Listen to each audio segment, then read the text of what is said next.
Hey everyone, how's it going? Forrest here again with another installment of my complete analysis of all 389 Bach chorale harmonizations.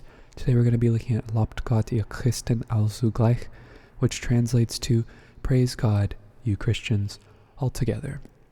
This is a pretty interesting chorale just because of one cadence in particular, the one right before the last cadence of the piece, and we'll talk about that at length when we get there. I'm still not 100% sure about the analysis because there isn't any vocabulary I'm aware of that describes what's going on here in this cadence with its own label. But regardless, it's an interesting cadence and we'll talk about what's going on. But looking at the key signature, 1 sharp, we start on G major, we end on G major. I reckon we're in the key of G major. Moving on to the next beat, F sharp, A, D, and D. That is a D major triad in first inversion with a passing tone in the alto, so that would be a 5-6. D, D, F sharp, and D. That is another 5 chord, but this time it's in root position, passing 7th in the tenor, and then we have G, B, G, and D. That's another root position tonic triad, passing tones in the lower voices, and then we have B, D, G, and D. That's a tonic triad in first inversion. We're getting ready for the first cadence, which is an imperfect authentic cadence in the key of G major, and then we have C, C, G, and E. That's a root position, a C major triad or a 4 chord. That's an interesting leap, a leap of a major 7th, which is not voice leading that you would be taught in your harmony class. Passing tone in the tenor, D, A, F sharp, and D. There's our root position D major triad or our 5 chord, passing 7th in the soprano, and then we have a tonic triad in root position to end the cadence. Okay, moving on. Our next cadence is on D major. This is one of those half cadences that sounds kind of like a perfect authentic cadence in the key of D, and I don't know if we've modulated or if this is a half cadence. I intuit that this is a half cadence, but you could very well analyze this as a modulation, and I'll go over the D major analysis after I finish the G major analysis. So here we have F sharp, D, A, and A. That is a D major triad in first inversion. We then have E, G, G, and B. That's E minor in root position, so a 6 chord in the key of G major. Then we get our first C sharp as a passing tone. We then have D, A, F sharp, and D. Because I think this is a half cadence, this is going to be analyzed as a root position D major triad, so 5 chord. Or rather, it would be analyzed as a 5 chord because it's a root position D major triad. Then we have G, B, E, and E. With the passing tone in the alto, that's our 2-6 chord. We know Bach loves his first inversion 2 chords. And then we have A, C sharp, G, and E. That is a root position A7 chord, so 5-7 of 5, going to 5. Even with the C sharp in the melody, it still sounds like G is the tonic, which is interesting. Definitely sort of a modal thing. But I think there is an argument to be made, there's an obvious argument to be made that there is a modulation that has occurred. And we could say that it happens right here at the beginning of this measure right here, measure 3. First, the third complete measure. If we say that we've modulated to the key of D major, we could say that this E minor chord is a 2 chord. We can say that this D major chord is a 1 chord. This E minor over G is a I said 2-6, sorry, I meant 6-6 with my analysis, my bad, sorry about that. I meant 2-6 here. And then we have 5-7 going to 1. That would be the D major analysis, which all in all I think looks a little bit better. But to me this does not sound like it's modulated, but listen to it, see if it sounds like it's modulated to you. I think what makes it sound particularly G major like to me is the fact that it's still like G, F sharp, E, D, G, A, D. That sounds like a very G major half cadence bass line. But the melody has C sharp in it for a moment, and C sharp in the tenor, but I don't know, it still sounds like a half cadence to me. Okay, moving on. I still say we're in the key of G major, so our next cadence is definitely a half cadence. We have F sharp, D, A, and D. That is our 5 chord in first inversion, passing 7th in the tenor. We then have G, B, G, and D, root position tonic triad, A, C, F sharp, and D. That is a D7 chord over a D7 chord over A. Sorry, it's A, C, F sharp, and D. That is a 5-4-3 chord, a 5-7 chord in second inversion. That's interesting.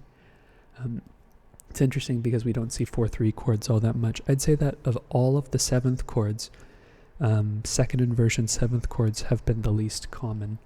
We see 4-2 more commonly than we see 4-3. Then we have B, D, G, and D. There is our first inversion tonic triad. And then we have E, E, G, and B with a passing tone in the soprano. That is a root position E minor triad, or 6. B, D, G, and B. That is a first inversion G minor triad, or sorry, G major triad. I think the chorale we looked at yesterday was in G minor, that's why I got confused. C, E, A, and C. That's an A minor triad over C, so that would be a 2-6 chord in the key of G, and that would be a predominant before the 5 chord that marks the half cadence D, A, F sharp, and A. Some passing tones as well, let's not neglect those. Now this phrase is where it gets interesting. Up until this point, the chorale's been pretty straightforward. You know, this, however you chose to analyze the second phrase is up to you. I think, you know, it could be analyzed both ways, but this phrase is where it gets very, very interesting. This might be the most interesting cadence we've had up until this point, so very excited to talk about it. So B, B, F sharp, and D, kind of a deceptive progression here. We expect it to go to like 5-1, or sorry, to 1 or to 1-6. It goes to 3 instead, and then we have E, B, G, and C. That would be a 4 chord because it's C major, and it would be in first inversion because it is over E. And then we have F sharp, A, and C, despite the fact that these are all passing tones or non-chord tones. Actually, 2 of them are like neighbor tones technically, or suspension. One of them's a suspension. This would still be a passing 7 chord, 4, 6, 5 going to 7. That makes sense because 4 wants to go to 7. Then we have G, B, G, and D. So we kind of have this implied 1 chord here, even though the C interrupts it right here. It's a non-chord tone.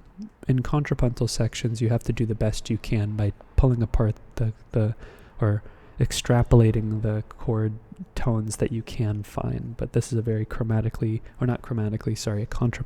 dense section, so you got to do the best you can.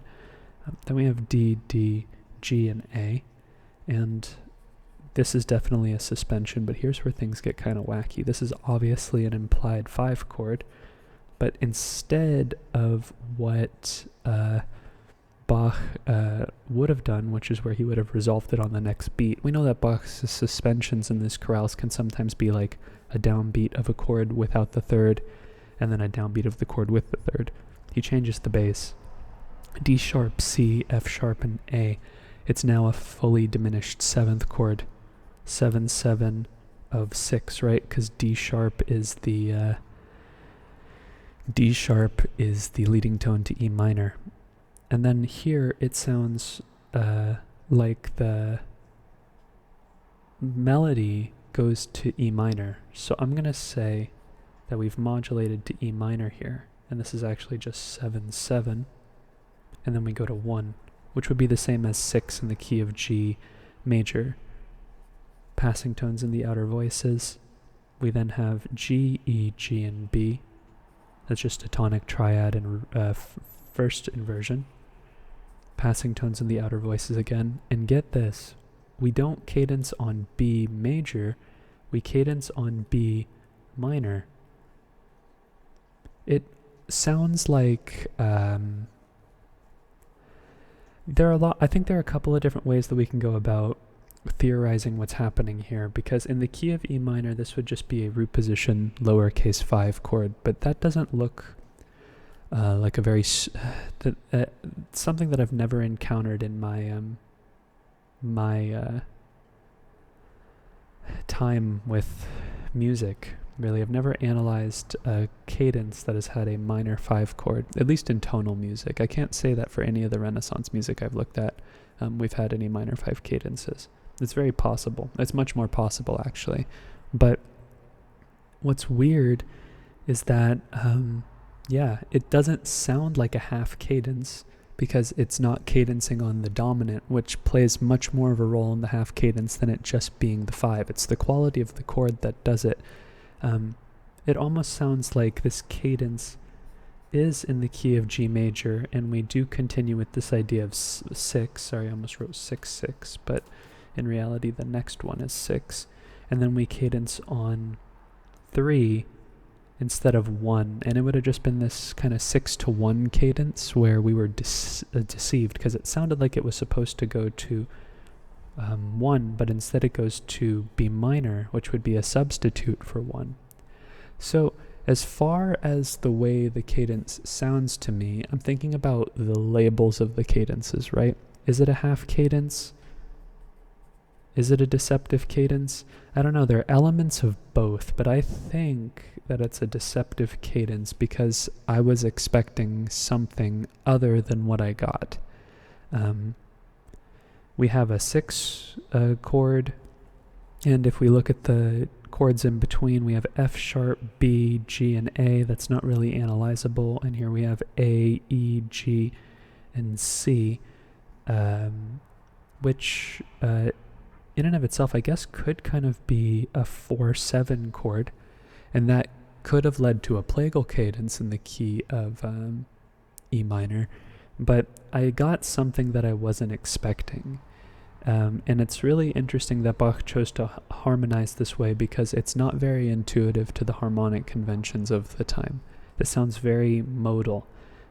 It's beautiful and it flows very naturally, but it doesn't really look right in any key. I guess you could say that maybe we briefly visit the key of B minor. Maybe you could say that we briefly visit the key of B minor, and then we go to 4, and then 4/6, and then 1, and then it's not actually a deceptive cadence, but it's a plagal cadence. But all in all, I don't know. There's just something about this cadence where there are elements of the melody, elements of the harmony that don't fully agree with one another, at least on the page, right? Are we what key are we in to start things off? We see D sharp going to E. That immediately hints E minor to me, but the harmonies themselves is just it's not a clear consensus as to what exactly is going on here. This isn't like one of the cadences where Bach ends on 4 and we don't know if we've modulated or if we've retained the same key. Here we have something entirely new that we haven't encountered yet, so I'm interested to see if Bach employs anything like this in his other chorales in the volume. But that being said, I think we go to G pretty much immediately afterwards, so we can call this B minor chord. Actually, what would be the best way to do that? We'll just go ahead and draw a bracket right here and say that we are now in the key of G major, and this is now a 3 chord, and then we go to 1, G, B, G, and D. There's our root position tonic triad, E, C, G, C, C major over E, so that'd be a 4/6 chord, passing tone in the tenor, D, G, G, B. That would be D, E, G, B. That would be E minor 7 over D. So that would be 6, 4, 2. See, we got a 4-2 chord in kind of a weird case, and I think the reason why Bach does this is because it shares a bass with the next chord, D, D, G, B. That would be a G major triad over D, second inversion tonic triad, and then we have D, D, F sharp, A. You can see the voices, they share a bass, but they go down by step, which is why they're so commonly seen with one another. And that's why we use this bracket notation sometimes. And then of course we have a perfect authentic cadence at the end, where we cadence on G major. So this is a really interesting cadence. I think, when you have a very quaint chorale with one wrinkle in it that's like really hard to get out and make smooth, those are the chorales that are the most interesting to me, because it's just like one little element that really gets you thinking as long as you would for a chorale that's just as harmonically dense as one that's like double or triple this chorale's length. But all in all, this was a really fun chorale to analyze. None of the harmonies were all too confusing. Like, I didn't have to spend too much time looking in between the lines and spaces for hidden notes or implied notes. Everything was pretty straightforward, and the harmony functioned the way that it was supposed to, for all intents and purposes, everywhere. I think that these cadences are going to be far and few between, but it was really beautiful, and depending on the way that you analyzed it, I'd be interested to hear your input regarding what you think is going on in this cadence, what the melody sounds like to you, what key you think we're in, what analysis looks the best, because I would love the feedback. But all in all, that's today's analysis. Thanks for watching the video, and thank you for your continued support of the channel. I'm looking forward to tomorrow's analysis as well, and I hope you take care.